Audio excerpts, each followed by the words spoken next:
A massive 8.8 magnitude earthquake capable of tremendous damage has hit central Chile, shaking the capital Santiago for a minute and a half.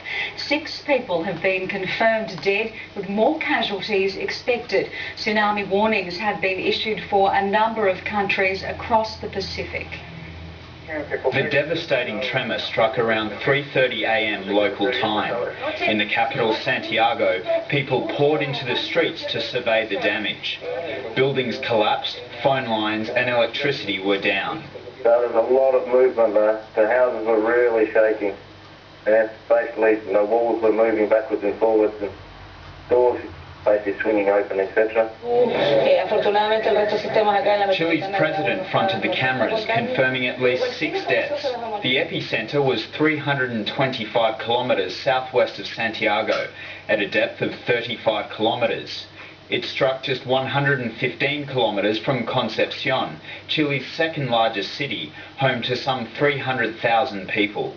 It is also located north of the 1960 earthquake, south of Concepcion, between Concepcion and Valdivia.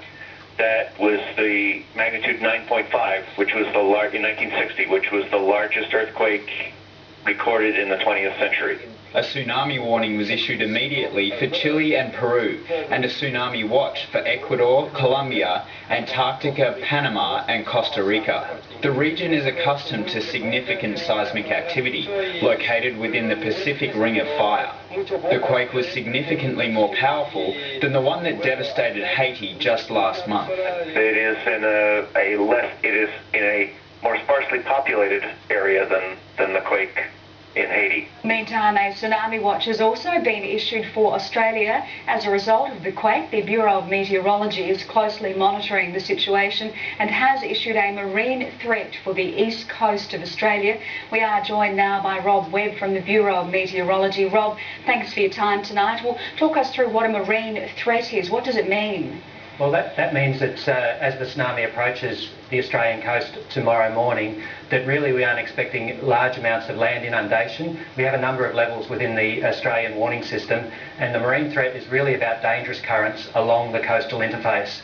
So it's not a matter of large walls of water moving across the land. We are expecting dangerous currents tomorrow morning as this tsunami approaches. We do remember back to 1960 when that was the last major tsunami impact along the east coast of Australia. So this was a large quake. Tomorrow morning, somewhere around, the threat starts from somewhere around 8 o'clock to 9 o'clock tomorrow morning, between about Double Island Point on the Queensland coast and down to the central coast of New South Wales. Do you think there's a possibility that the warning could be upgraded overnight? At this stage, we're monitoring the situation very closely. The Joint Australian Tsunami Warning Centre in Melbourne is providing us with advice and issuing warnings for this particular event. At this stage, we don't expect it to be upgraded.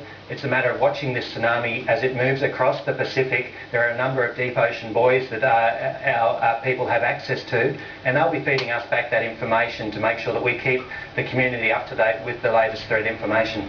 Chile, it does seem so far away from us, but obviously an earthquake of this magnitude can have huge ramifications. Yeah, you're dead right there with the size of this particular earthquake, 8.8. That's a large quake, not as big as the 1960 quake, but still 8.8 is enough, and in the past has shown that it can produce a tsunami that can affect wide ranges of coastline, some 15 to 18 hours travel away. So now at the moment it's just a matter of listening to local authorities and making sure you keep up to date with the latest advice through television and radio. All right, Rob Webb, we do appreciate your update tonight. Thank you. It's a big